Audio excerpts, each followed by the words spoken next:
Ça y est, c'est bon. P38, de marque Walter. C'est utilisé par les Allemands, il y avait le Luger et puis le P38, et d'autres armes aussi. Là à côté, nous avons, on appelait ça mitraillette, c'est un pistolet mitrailleur. Bon, il manque l'arrière, là il est un peu abîmé, il sort de l'eau. Hein. Voilà, ça c'est un Schmeisser MP40, donc une mitraillette. Voilà. Il y a des chargeurs, ça va de 32 cartouches, et ça marche en rafale, ça fait du mal en face. Ouais, ça nettoie.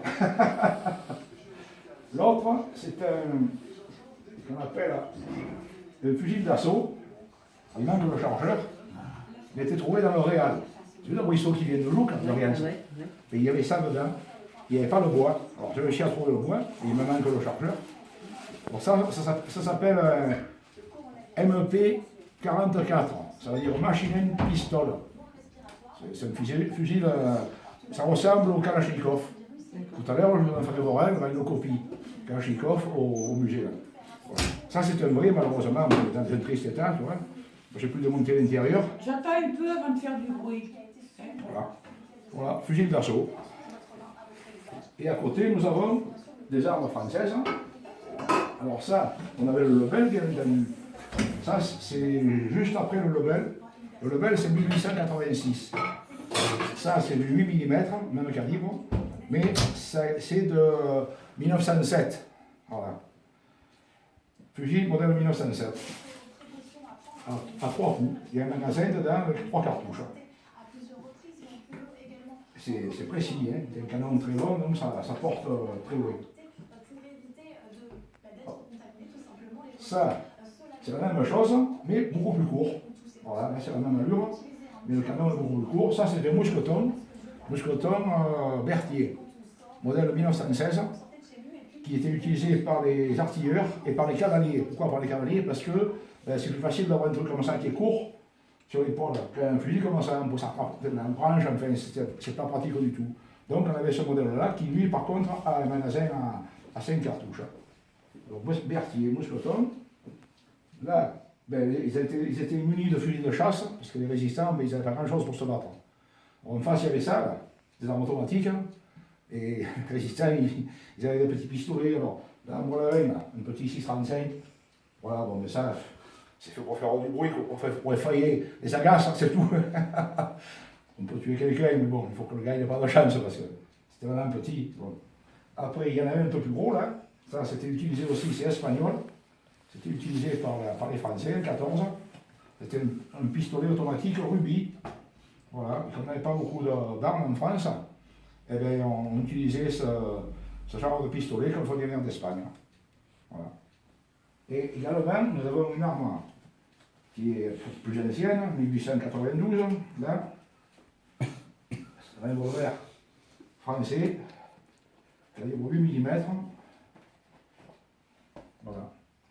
Et ça tire les cartouches de 8 mm. Voilà, il y en a 6 dans la barillet. Seulement, bon, évidemment, ça ne porte pas tellement loin, hein, à 15-20 mètres, c'est tout. Hein. Voilà. Ça, c'est fabriqué par Saint-Étienne. Et à côté, nous avons le fusil de chasse, bien sûr, qu'on a vu, calibre 16. Ça, c'était utilisé par les maquisards. Alors ça s'appelle une mitraillette. À l'époque, on appelait ça mitraillette. Le vrai nom, c'est pistolet mitrailleur. Voilà, ça marche en coup par coup ou en rafale. Il y a un chargeur, pareil, de 32 cartouches. Voilà, il manque l'intérieur. Ça, celui-là, je l'ai trouvé à Mirbeau en faisant un champignon. Alors, je vois un truc par terre, tout rouillé. Le chargeur n'y était pas. Hein. Et une caisse, c'est ça. On dirait une mitraillette. Hein. Je fais un trou de pied. Je le prends, c'était plein de fourmis dedans. Et bon, il était complet, mais bon, tout bloqué, le canon bouché, quoi. Bon, on ne peut plus tirer avec, hein, c'est une arme de collection. Voilà, donc tu verras dans le livre, là, il y a la même, là. Voilà. Voilà. Et ça ressemble à ce qui est ici, là. C'est une grenade qui est vide, bien entendu. Ici, j'ai rien qui est plein, hein, sauf quelques cartouches. Voilà, ça c'est une grenade anglaise. On a de Mills. Voilà, ça, ils avaient beaucoup de trucs comme ça, les résistants. C'était parachuté pour les maquisards. Alors, il y avait des parachutages, c'était des stènes, des pistolets, et également des grenades, et puis des explosifs. Voilà. Après, on a d'autres matériels. Alors ça, c'est l'italien, mais c'est deux fois, il est arrivé que les résistants en avaient. Voilà, c'est une machine de 1944. C'est une arme qui est classée aujourd'hui collection. Donc on peut tirer avec, on peut même chasser. Ça tire des cartouches de 6 mm, 6,5. Et ça, par contre, c'est russe. Voilà. Et à côté, un engin pour piquer le cul, celui qui est devant, qui fait le zouave. On va sortir. Attends, alors là, il faut que je... Voilà. Il faut tirer dessus. Sinon, ça n'allume pas.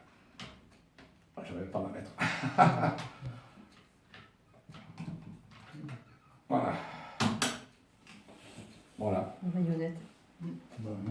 Tu dis russe. Ah oui, ça pique. On va aller au cochon avec. Bon, ça, c'était le Mosin Nagant. Voilà. Il est dans le calibre d'origine. Hein. Voilà.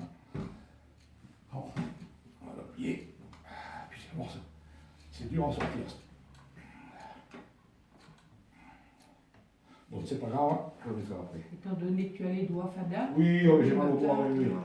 Ça, il n'y a pas d'huile parce que sinon. Voilà. Voilà les quelques engins de l'époque. Bien, merci. Après, bon, là, tu as des différentes rues, des munitions, etc. Et on verra donc là-bas, donc au local, il y a un MAS 36 là-bas qui est neutralisé, je dis le français, qui est neuf. Il n'a jamais tiré. C'est dommage, il a été neutralisé. Bon. Voilà. Mais merci beaucoup. Voilà. Et là, donc, tu verras, là-bas, il y a pas mal de choses. On a une copie de Kalachnikov, mais le tir au pas, c'était en aluminium. Bon, ça ne peut pas fonctionner. Hein. Parce qu'il y a quand même une réglementation sur les armes. On ne peut pas avoir n'importe quoi. Ça, ce que j'ai ici, c'est déclaré, c'est réglementé. Ça, je peux tirer avec, chasser, ça aussi. Ça aussi, bien sûr, celui de chasse. Ça aussi et ça aussi. Voilà. Le reste, ça ne marche pas, donc ça, c'est rare. Et la grenade? La grenade, ben, elle est vide. Il vaut mieux. Oui. Il vaut mieux. Eh oui. Il y en a d'autres, tu vois là. Mauvaise manipulation. Ah, c'est toi. Merci.